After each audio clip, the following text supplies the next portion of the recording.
The Jimmy IV Sexy Cool Lounge is an inspirational podcast spreading positive energy and only good vibes into the universe through personal discovery, empowerment, and self-love awareness. Now, please join me in the Sexy Cool Lounge with our creator and host, Jimmy IV.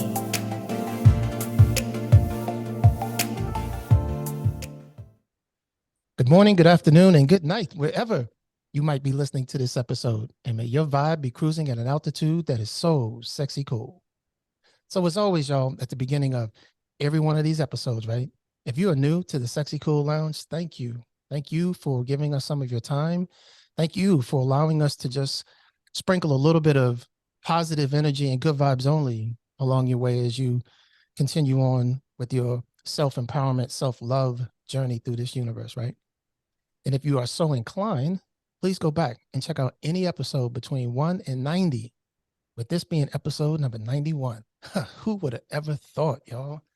But you can check it out over at the website, which is www.sexycoollounge.com. And you can follow the podcast on any one of your favorite podcast platforms, all right? And if you happen to be on social media, Instagram, give us a follow over at Sexy Cool Lounge, all right? And you know you can always find me on Facebook, y'all. Send me a friend request and I will accept. And the big news? Oh, yeah. Sexy Cool Lounge now has a community chat on Facebook. Y'all need to go on over and put in some positive affirmations and good vibes only so we can continue to spread that around the world. And always follow us on YouTube, Sexy Cool Lounge channel. Subscribe and catch the vibe over there. See my pretty face for a little bit while y'all listen to my voice on the audio. So now that housekeeping is out of the way, all right? My guest today is somebody that I have been waiting to have on the show. And I know that I say that a lot, y'all, but it is the truth. And she's been really gracious to give us some of her time, all right? Now, I want to tell you a little bit about who she is, but more importantly, I want to tell you that she has a teaching background. And if y'all know anything about me, right, you know I have a love for teachers. Everybody in my family was a teacher, pretty much. And my mama is a retired school principal. Y'all know her from the Mother's Day episode. So this lady here, she's got a teaching background.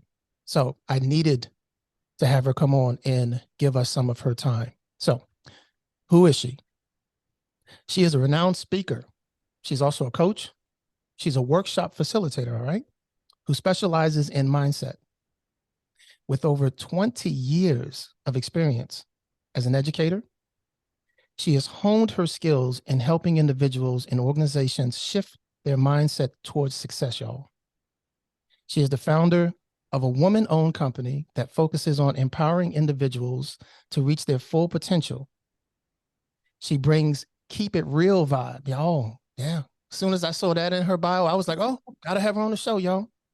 So without further ado, y'all, let's bring it in and give a warm welcome and listening ear to my friend, Miss Kate McCauley. Kate, how are you doing today? Jimmy, I am so grateful to be here. Massive amounts of gratitude for having me on. The intro was phenomenal. I need to take you everywhere I go. And just like you said, of course, I was a teacher, but I love educators. So I like that you highlighted that. So much love to your mom and all those educators that tune into your show. Thank you for having me. You're welcome. Thank you for coming on board. So you know the drill. Before we even get into why you're here and the things that you're going to bless us with all of the positive things that you're doing, first question out of the gate is, Miss Kate, what does sexy cool mean to you? So to me, sexy cool is an energy that is within and it radiates out into the universe. Sexy cool means that, you're attracted to that and it makes you feel good. You want more of it.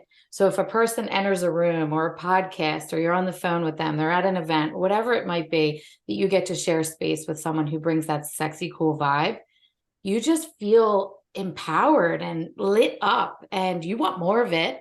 And when they leave, you miss them. You feel attracted to that person in a way. It's like, wow, this is really cool. I get to hang out with this person. And then you absorb some of that and let your sexy cool come out into the universe. That's what it means to me. Wow, that is so beautiful and so profound. And thank you for leaving your footprint on not only what a sexy cool mean to you, but also on episode number 91, right? So the reason why I asked that question is because I can ask it a million times around the world, and pretty much I have, and I never get the same answer twice. Okay. Right. And for me, that is where the essence of that question comes from. It is all in the perspective of the person. No answer is the right answer. No answer is the wrong person. It's all up to the individual and how they feel inside as they radiate outside. So thank you so much for giving us your perspective on that question. So the reason why I had you come on the show is you're doing some amazing things, and the skill set in which you are doing it intrigues me, because we're all here trying to do something positive, leave some type of good vibes only footprint on this universe. And I just thought that how you're doing it needs to be sampled by me and my audience. Okay. So the way I kind of want to start off is you have a unique way of talking about setting goals with accountability, right? Right. And no matter what we do in life or wherever we go, we typically have a path or a pattern, or we foresee how we want something to come about in our lives. Okay. And I'd like for you to just deep dive with me on setting goals, but setting goals with accountability. Break that down for us, but then help us how bringing all of that together works. Right. Well, as you said, there's a lot of different times in our life where we want to set goals. Maybe it's just, the new year, or you're starting a new career, you're venturing into something new. Maybe it's, something, it doesn't have to be something big. Maybe it's something small within your house that you're trying to change in some way and you want to improve. So you create a goal, and this is a phenomenal thing to do. And when I work with people, no matter where it is that I'm working with them, I talk about a couple of things related to goals. First, that it needs to be a SMART goal. You need to be specific, measurable. It has to be attainable. It has to be relevant to you, and you have to put a time frame in it. And with all of those things, if you can layer in accountability, you are much more likely to be successful. Because if you put something out into the world, it's wonderful to do that. But if you don't have someone to come back at you and say, remember what you said you were going to do?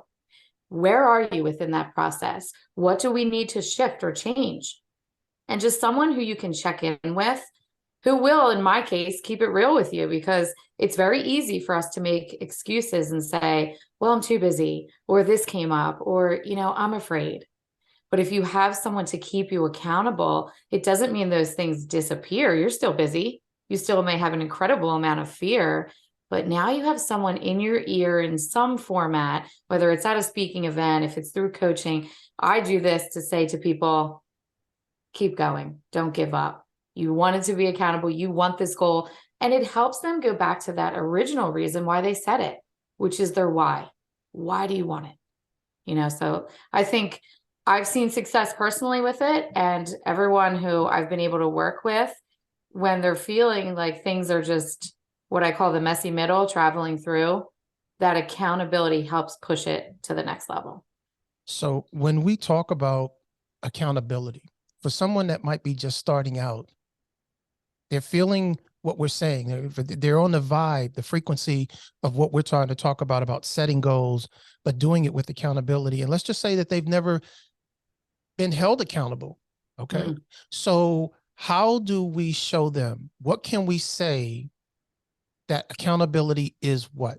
So until they find a mentor or someone Right. that's going to, as you say, keep it real with them. Sure. If they're in a situation where they have to hold themselves accountable, okay, what are some of the things that we can say, okay, you either need to write this down, you need to say it on Facebook, whatever right. it is, put it out there in such a way that you now have to hold yourself accountable for what you said that you were going to do. How can we show them that portion of it?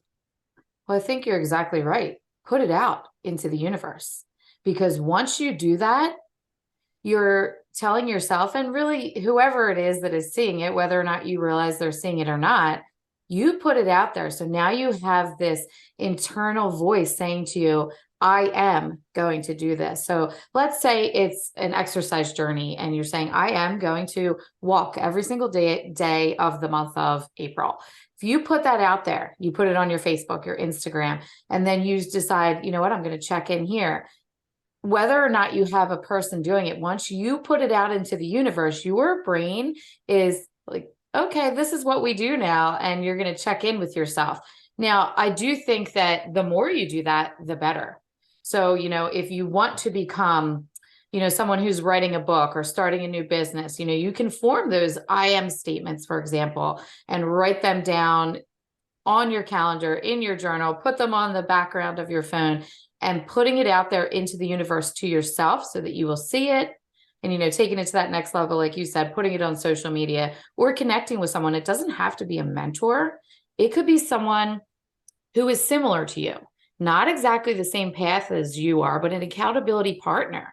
So if you wanted to do that exercise routine and you want to be happier and healthier, connect with someone and say, hey, do you want to be my accountability partner? And it doesn't have to be, you have to hire someone. They can, and they don't have to do the same thing as you, but it should be close, because if you're just starting that exercise journey, although this person could be of great wisdom to you, do not reach out to someone who is running marathons, once a month, because that's not where you are yet. Maybe later in your journey, that person could be your accountability partner. But, just having that connection with someone, and of course, putting it out into the universe for yourself, reminds you and tells your brain, I want to do this. So if I'm hearing you correctly, then we can utilize a friendship, Sure. right? If you have a significant other, you can reach out to them and say, hey, please hold me accountable for doing this. Or, I hear all the time BFFs, Right. so you go to your BFF and say, hey, this is what I want to do. Please hold me accountable for, I'm going to go to the gym twice a week. I need you to hold me accountable for that and call me out when that doesn't happen. Or if you have a buddy, if you, whatever it may be, it sounds like what you're saying is it doesn't have to be someone where you go and spend money for. It could be someone that maybe you highly respect, who, if they say, hey, you said you were going to do this and you're not doing this, then it really makes you reflect back within yourself to say, oh no, you know what, you're right, I did say that. And now you have to put more emphasis on what it is that you told them to hold you accountable for, right? Right. And if they're going to do something similar, like I said, it doesn't have to be the same exact thing, but you can serve as an accountability for them as well, which also makes you think about what you said you were going to do. Because if you said you were going to do the thing and you're checking in with this person and, now you're not doing it, I don't want to say it's guilt, but maybe it is a little bit of guilt that creeps in and reminds you, you know what, I am going to go take that break at lunch today so that I can de-stress. And my accountability partner who works with me, she's going to do it too, so it's you can both be accountable for each other. Yeah. I think sometimes we get a little lost in the word guilt, and rightfully so. Okay. So don't get me wrong when I say this. But in the positive sense of guilt, I think that subconscious thing of saying, I did say I was going to do this, I did commit to this, and now I'm not, for whatever my reasons are, unless they're emergency reasons. If you just said, oh, I just don't want to do it today, I know I said I was going to do it, then I think to some degree you should feel a little bit guilty about that. Sure. And maybe that is your inspiration and motivation to get back on track. The other type of guilt, the gaslighting guilt, the toxic guilt, yeah, no, we're not even like going down that road. We're talking about if you say you're going to do something with the exception of emergency purposes or whatever, then I think it's okay to have a little bit of guilt, because that is what helps, in my opinion, to keep you striving forward. Because you don't want to feel that internal guilt of, yeah, I know I said I was going to do this and I didn't. So let's just stay on the bandwagon and let's just try to get it done moving forward. Right. Okay. So if we are setting the goals with accountability, right, and we're moving forward in our journey, then we are truly preparing ourselves for our future self, right? We are putting in the investment in the moment for something that we want to be a part of us in the future, right? So talk to me a little bit about preparing yourself for the future self. So related to those goals that you're setting, you need to show up as your future self. And at first, that is going to feel very awkward. That imposter syndrome is going to creep in, and your brain is going to send you messages of, who are you to do this? But when you show up as your future self and start saying those things, let's say we give the example of someone who wanted to start a business, if we were talking about those goals. I am a business owner. I am someone who will go on social media and talk about my business. You start saying these things, and then you show up and you do them. And it's going to evolve, of course, but all of those little steps for showing up for yourself, putting it out into the universe, and then actually doing it, all of those things will eventually take you where you need to go, but you need to show up as that future version of yourself in order to get there. And I will say that, of course, it could evolve and change.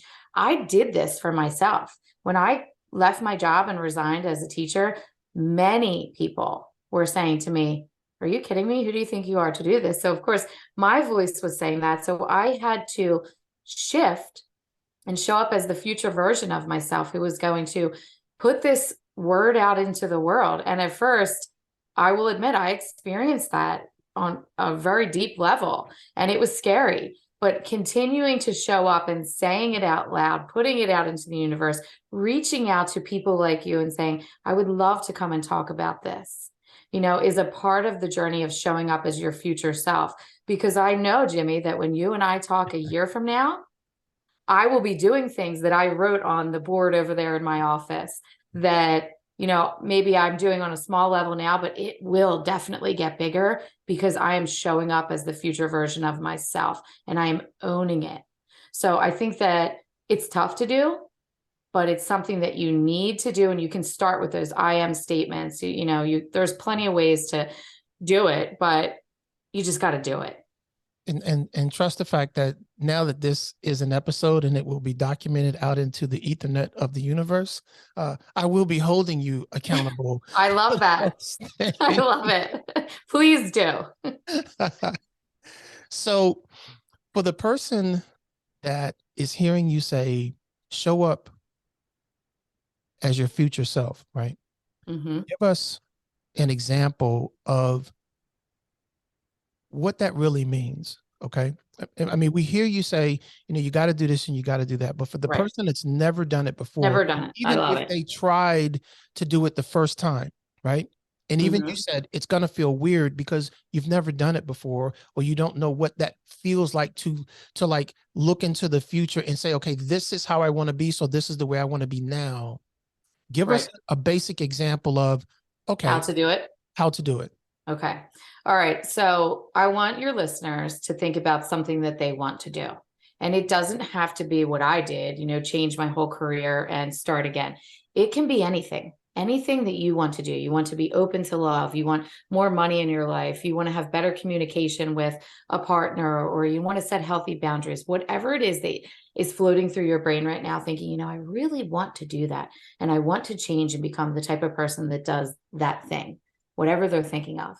I want them to start by writing it down in a way that will show them that this is who you are. So I'm just going to use my example, but I want them to put their example in. So I left the education world and became a speaker, a coach. So on my board, the first thing I wrote down is I am the missing piece to every opportunity that presents itself to me. Now, was I the missing piece originally? I didn't think so. But I'm telling you that I am now, because I say that every day. I read it. I just recently recorded myself, so I hear my voice saying it to me in the evenings. And to take it a step further, I want them to now visualize what that looks like.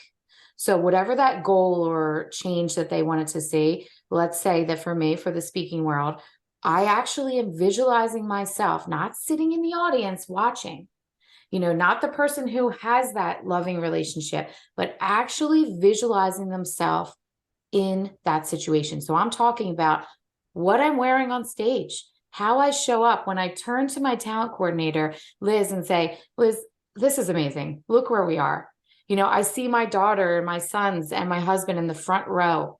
And I am just so grateful for everything there. I visualize myself getting mic'd up, talking to the crowd. And I literally go through the whole process and what it feels like, what it sounds like, so that this is who I am becoming. And I do that now. I've taken it, they can take it a little further right before I go to sleep.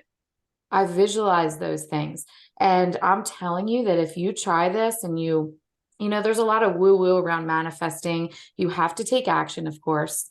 You can't just visualize it. But when you start thinking about those things in your mind, your brain, the reticular activating system, is that gatekeeper.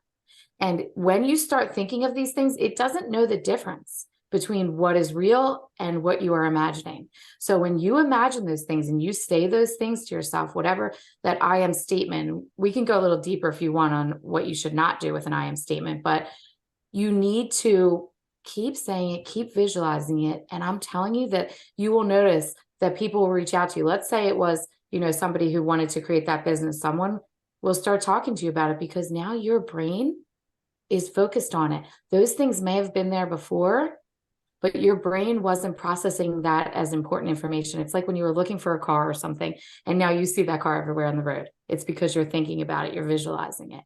So those are the tips I would say steal right away. And of course, make it your own. Right. And I think where I can even add into that is that for a lot of us, we've watched sports before. Okay. And the warm-ups, if you will, let's just say basketball, you see them doing their layups, you see them at the free throw line. They're visualizing in the game situation what they need to do or how they want to perfect something. Or if you're on the football field and you see people blocking or you see people running and they're cutting left or they're cutting right, they're almost in their minds simulating what they would do in a game time situation. And to even take it one step further, me with this podcast, before I got where I am now, how many times was I in the car? How many times was I in my living room imagining headsets on and, doing the intro and things of that nature? But I was visualizing what I wanted myself to be in the future. And now that has come to pass in the manner that you say we should continue to do that daily and strengthen and condition that kind of mindset for preparing ourselves for the future self. Is that correct? Absolutely. What you focus on will become your reality. Wow.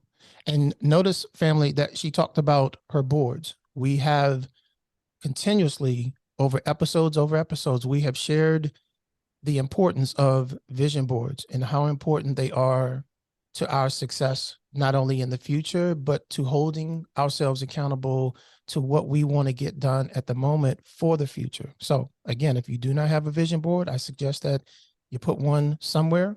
If you don't know, email me and we'll make it happen, family. Okay. So, okay. Thank you for bringing us into our future selves. So I want to kind of like reach out and go in a different direction for a minute. And I want to bring to the table emotional hygiene. And I'm real delicate with that because I don't want anyone to first start off with like hearing the word hygiene and then they go down the road that they shouldn't. So instead of me trying to explain it, I'm just going to leave it to the expert and just say, tell us what is emotional hygiene and then how do we work that in everything that we're trying to do moving forward? So emotional hygiene, like you said, can sound scary. Like, what are we even talking about here? But let me just start off by saying that this is an area that is neglected.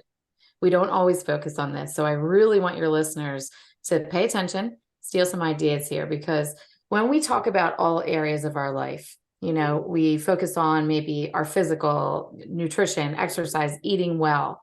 But the emotional side of it is really important because you can be at the gym, eating healthy, but pushing all of those emotions down, and eventually you will explode.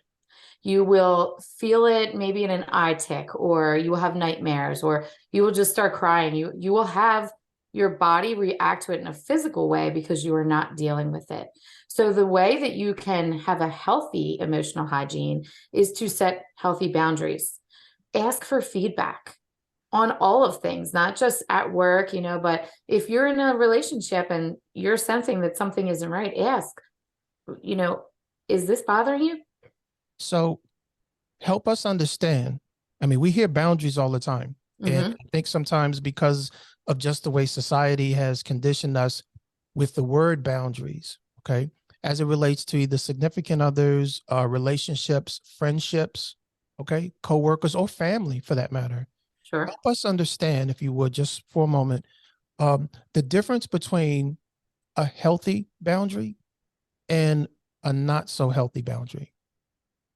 So boundaries are important in that you want to keep a relationship in an area where you're still able to communicate with that person. Now, sometimes there are situations where you need to cut off some people and say, it's not that I don't wish you well, but we're just not on the same wavelength anymore. We're going in different directions. And, you have to deal with those as they come. Of course, if it's a situation where you are not safe or, it is making you feel like this is just ruining my whole life, it's time to cut ties. But in most cases, when you're setting a healthy boundary, it's because you really do want to have this relationship in your life, but the way it is happening right now isn't serving you well. So you need to communicate that. Maybe it is that you say, you know what, you can't just show up to my house unannounced. Let's say it's a new mom and somebody is just showing up to see this new baby, and this mom isn't ready for that. She's feeling overwhelmed. She needs to set that healthy boundary and say, could you just give me a call, or can we decide the day before what time you are going to come? Because I want you to see the baby. I want you to hang out. I love you, but I am just so overwhelmed and exhausted that I can't have you popping in here. Now, will sometimes people feel, oh, I can't believe she said that? Maybe, but most people that love you and respect you will appreciate the fact that you openly communicated to them. And in a lot of times, you will find that the person immediately says back to you, like if this was me, oh, Kate, of course. I was there. I did this, they may even feel they need to apologize. And in that situation, I would say, no need to apologize. I just want to put it out there because I don't want, it to be something that either one of us are not feeling 100%. And that's fair to both parties, because if they show up unannounced in that situation, I am going to be really upset with them. And then it's just going to take a bad turn, and it will probably ruin the rest of the day. So that's just an example of how you could do it. And like I said, it's you like the person, you care about them, you want them to be in your life. So is it fair to say that setting healthy boundaries is also a way of showing self-respect for yourself? absolutely, And, it's fair and, to say and I that. guess where I'm trying to go with that real quick is you can't expect people to read your mind. All right.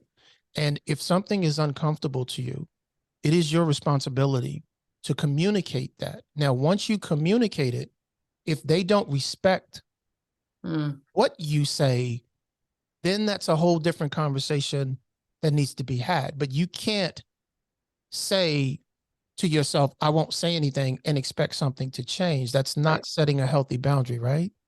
Absolutely. You have to communicate the boundary in order for the boundary to then exist. You cannot say, well, they should already know or anything like that, correct? You're correct, Jimmy. I mean, we can't read minds. If I could read someone's mind, this would be a totally different conversation, right? But we can't read someone else's mind. And it's really unfair for us to expect other people to just figure it out on their own. Everybody's, running around busy doing their thing, and they want to be a part of your life. Or maybe it's in a work situation, where you have to say to someone, I'm unable to come back to that because I have my kids, I have this going on. And you have to speak up, because if not, then that person is just trying to figure out, well, why is Kate not coming back to these events? Well, it's because my son has a basketball game, and I have to tell you, I would love to be back at the school event, when I was in that teaching role, but I can't make it on Thursday night because I wouldn't want someone to think, oh, Kate's just not, getting involved, we're making them read our mind, and that's unfair. So putting it out there solves that problem right away. And then, there's no questions about why you are or why you are not doing anything. Right. So if we're setting the healthy boundaries and we are creating the goals with accountability, all right, and we're preparing ourselves for our future selves, then we're really putting in an alignment the loving yourself part, right? And we're setting some form of a priority on that in order for all these things that we're talking about to kind of line up as moons would align with the planets, correct? So I guess what I want to talk about now is loving yourself doesn't mean you are self-obsessed. And I saw that on one of your Instagram posts, okay? And I really wanted to talk to you about it because I think sometimes when we either hear loving ourselves or self-obsessed, it kind of gets diluted and kind of like intertwined when they're really separate. And as long as we understand the value of what each one means, then we can really have some clarity on going in the right path for the right reasons. So help us understand what you meant by loving yourself doesn't mean you are self-obsessed. Right. So I know the post you're talking about, and I appreciate you checking that out. There was a period of time in my life that I felt guilty if I would put myself on the to-do list because I have 3 children. I was a teacher, now as a business owner, I'm married. There's a lot of hats that I wear. As many of your listeners probably are wearing a lot of different hats, no matter what they're doing in their world, they have a lot going on. So especially for women, and I'm just saying that because I am one and I work with a lot of them, we tend to think that everybody else's needs should be met first. And that if we go to the gym or we take a nap or, we skip the dishes and do them tomorrow morning, that the universe will explode and everyone will think like, I can't believe she's doing that. She's a bad mom. All of those thoughts will float through our brains. And over time, this adds up into a habit of just putting ourselves last. And you will not show up as the best version of yourself if you do not take care of yourself. I'm sure we've all heard that they say, put your oxygen mask on first before you help others, and pay attention to that, because when you do take care of yourself, you can show up as the best version of you professionally, personally. And then, of course, stress happens. Things will pop up in your world where you're like, seriously, universe? But you already took care of yourself, so you're able to show up as the best version of you to tackle any of those situations that come. And when you don't, you may still be showing up and smiling. I described it, I was smiling and suffocating inside because I was doing all of the things. And some people probably thought that I was doing them well, but I can tell you that I wasn't doing them to the best of my ability because I was not taking care of myself. And then, we talked about emotional hygiene, physically, and all of those things. It will snowball into, total chaos, and you just don't want that. Are there times in your life, like yesterday, I was planning a family event. Did I do my normal Saturday routine? No, but I went out and I took a walk. I sat down for a little while and relaxed because I didn't want to feel resentful when I was taking care of everyone else and not taking care of myself. And to say, you're not self-obsessed, it's not selfish. It is necessary to take care of yourself so you can help others. I have an analogy that I use sometimes, which is your emotions and your vibe is like currency, right? And if you continue to go to that emotional ATM, right, and you keep taking money out or currency, emotional currency out, or you keep allowing others to continue taking emotional currency out and never putting anything back, what happens? One day you go to the ATM machine and it's not going to give you anything because there's nothing in your account, right? So to your point, the loving yourself and the prioritizing of some time, emotional time, mental time for yourself is essential, correct? Yes. If you want to show up as your best self, and it will have ripple effects. You will see, like you said, when you're going to that ATM, if you're depositing in there, you will see that it will have ripple effects into all areas of your life. And other people will start to say, what are you doing? You seem different. And it doesn't have to be, like we said before, it doesn't have to be a huge goal. It can be as simple as sitting down and reading a book because you enjoy that, giving yourself that time, taking a walk. I tell people, if I'm working with them one-to-one, I refuse to work with someone who will not take at least 15 minutes. And they decide what they want to do. I'm not picking that for them. The answers are within, but you have to take at least, that's the minimum, 15 minutes a day for yourself to just reconnect, just chill out. Awesome. Awesome words of wisdom. And before we kind of close out, I want to talk about the healing for you. I want to talk about the growth for you. We've now gotten into that self-priority. So talk to me about heal for you, grow for you, show up for you, make this time personal. Okay. Let's bring it home to the listeners and really help them understand the importance of this. So personal development is personal. We are all on a unique journey, and we have to show up for ourselves in order to see growth. If, we put ourselves off of that to-do list and we just skip the things that we really love, the things that bring us joy, and, I call it in the flow. If you feel yourself losing track of time and saying, I really love this. If you skip those things, you're doing yourself a huge disservice and everyone you encounter, because you'll have this lack, something is missing. I'm missing something. So you need to work on yourself. And this doesn't mean that anything is wrong with you. This just means that you don't want to stand still. You want to continue moving forward. And the beauty of it is, it doesn't have to be exactly the way you thought it was going to be. In fact, it will evolve, and it's exciting when it does. And let yourself be open to that personal development journey. We don't have to, if we write that goal down, the great part is you can rewrite it. And when you achieve that, of course, you're going to write it bigger and better. And remember that there's nothing wrong with you right now. But I know that inside you, you think, well, what can I learn? What can I do? So make it personal, and you deserve that, because we all deserve to be happy and healthy. So I hope anyone listening right now goes back and listens again and steals some tips, and then make it personal for yourself. Enjoy this unique journey that we're on. And, then come tell us, share this and tell everyone what you're going to do, because we learn.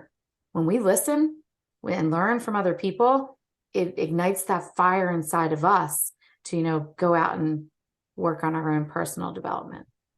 We all deserve to be healthy and happy. Okay. And it starts with us first. As she said, how many times have we been on a flight, and the first thing that they tell you, regardless of whether you have kids, regardless of whether you're traveling with someone who is elderly, what is the first thing they say? If those oxygen masks come down, put your mask on first. They say that for a reason, family. All right. So let's make sure that we are continuing to prioritize ourselves in the midst of everything else that we got going on in our lives and on our journey. Okay. Ms. Kate, it has been a pleasure having you here in the Sexy Cool Lounge, and this will not be the last time that I have you here. Trust that. So tell everybody where we can find you.